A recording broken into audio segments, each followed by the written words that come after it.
Bonjour à tous et bienvenue sur la chaîne Le Café des Red Devils. Alors aujourd'hui, on se retrouve pour une nouvelle preview, cette fois-ci du match de samedi 22 février à 13h30 contre Everton à Everton. Alors comme pour la vidéo précédente pour les autres matchs, je vais d'abord parler d'Everton, ensuite de Manchester United et ensuite je vous donnerai mon 11 idéal et ma prédiction pour le score final. Alors Everton, ils sont 14e là en championnat.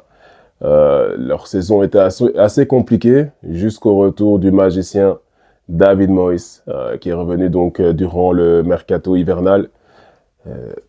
Avant lui, sur les 5 matchs, c'était 3 nuls, 2 défaites. Et maintenant, ils sont sur 4 victoires et 1 nul, dont le nul contre Liverpool dans le dernier derby, à Goodison Park, pardon. Et non, David Moyes, il a remonté, bon, de la 16e à la 14e place, mais quand même, victoire contre Brighton, Crystal Palace, Leicester, Tottenham. Non, disons qu'ils sont en grande forme pour le moment, mieux que nous.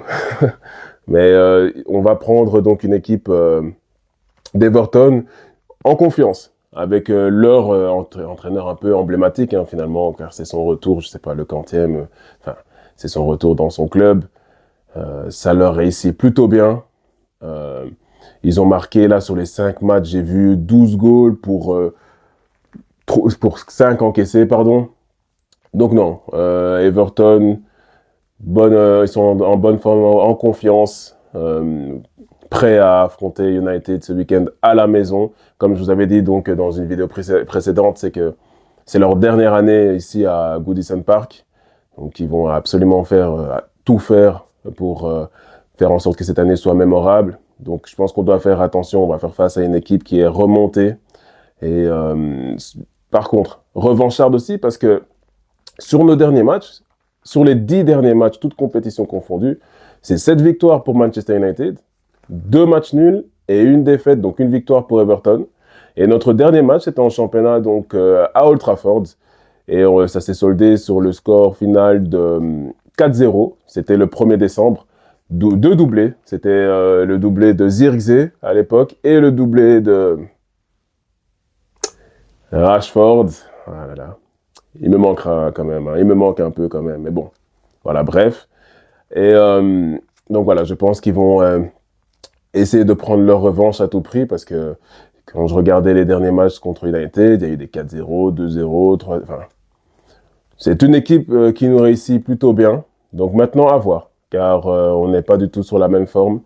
Comme je vous ai dit, eux, ils sont en confiance. Donc, à voir. Ça va être un match assez compliqué. Alors, United, bon. On reste donc sur la défaite 1-0 à Tottenham ce dimanche. C'est pas la grande forme. C'est pas la joie. J'ai vu que les joueurs apparemment se sont retournés contre Amorim, qui ne croient pas en leur système, ils ont des doutes. En fait, ce que je voudrais dire, c'est que nous, on a des doutes sur les joueurs.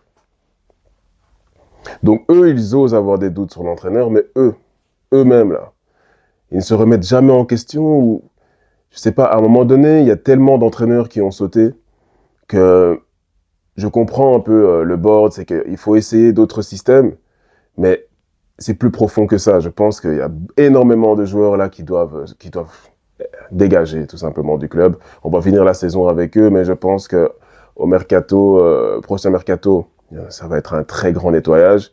Mais ces joueurs qui osent douter là, à partir du moment où ils vont nous montrer une intensité ou un semblant d'envie de gagner, là peut-être qu'on les écoutera et qu'on pourra discuter. En attendant, retournez-vous contre qui vous voulez. C'est même une bonne chose en vrai. Tous les joueurs là qui se retournent ou autres, peut-être c'est des rumeurs, hein, parce qu'attention à Manchester United, il n'y a pas une semaine sans drama. Donc peut-être que ce sont juste des rumeurs. Mais en attendant, si c'est réel, ben, vous regardez les joueurs qui veulent se rebeller, etc.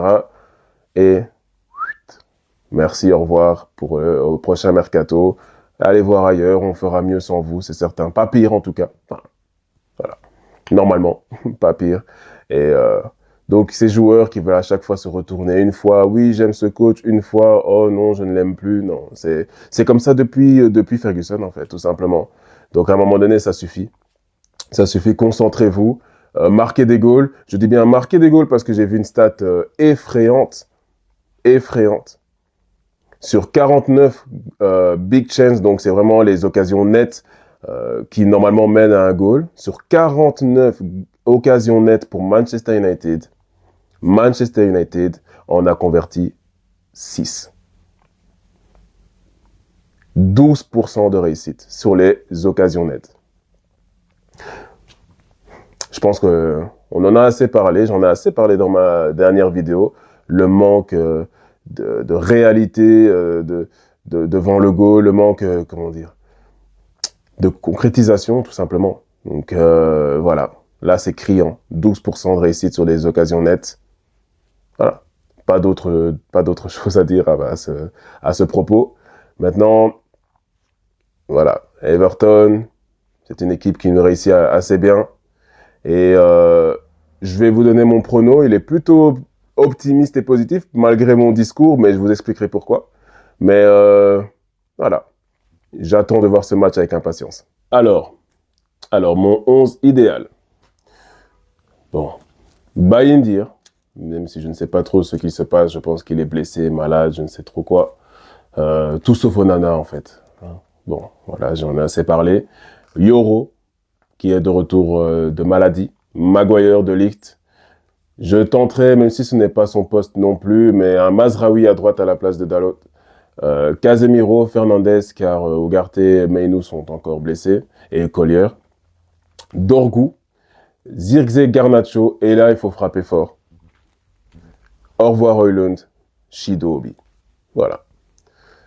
Je sais, c'est peut-être assez risqué, assez fou de mettre un jeune comme ça, titulaire, contre une équipe en pleine forme.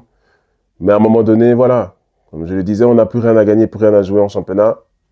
Il faut tenter. Højlund ne fait rien. Maintenant, tentons autre chose. Peut-être que ça le réveillera un peu de voir que les deux autres attaquants sont sur le terrain, mais pas lui. Donc, je mettrai un Shido Obi en pointe, titulaire. Et pour mon score final, alors, comme je disais, je suis quelqu'un d'assez optimiste, mais ces derniers temps, on a bien vu que United, c'était très compliqué contre les petites équipes, etc. Enfin bref, c'est compliqué un peu contre tout le monde, mais ce que je veux dire, c'est que United a réalisé de bons résultats contre des équipes en forme, et dont Liverpool, Manchester City. Donc, je ne mets pas Everton au niveau de Manchester City et Liverpool, mais voilà, comme ils sont en confiance, en forme, et que finalement, tout le monde pronostique une défaite de Manchester United, une nouvelle défaite. Donc, je vois une victoire. Je vois une victoire de United avec évidemment un goal encaissé pour nous. Et je vois 1-2. 1-2 avec un goal de Shido et un goal de, bon, allez, Zirkzee. Donc, je vois 1-2 pour United. Optimiste tout le temps. On garde espoir. On garde espoir, c'est ce qui nous fait encore vivre. Hein. Non, allez, je veux dire, United, si on n'avait plus d'espoir, on serait complètement tous en dépression, hein, je pense. Et comme certains fans dont j'ai pu discuter avec, ben, on lâcherait juste l'affaire, et je les comprends tout à fait, car c'est devenu très compliqué de supporter United. Mais bon, on est toujours là, comme je dis, dans la victoire et dans la défaite, on soutient toujours notre club. Je vous dis à très bientôt pour une nouvelle vidéo. J'ai tourné une vidéo vlog qui sortira peut-être avant ou après cette vidéo preview. Ça, je vais encore voir. Et, mais la prochaine vidéo sera une vidéo débrief du match contre Everton. Et ce sera une vidéo débrief positive parce qu'on va gagner.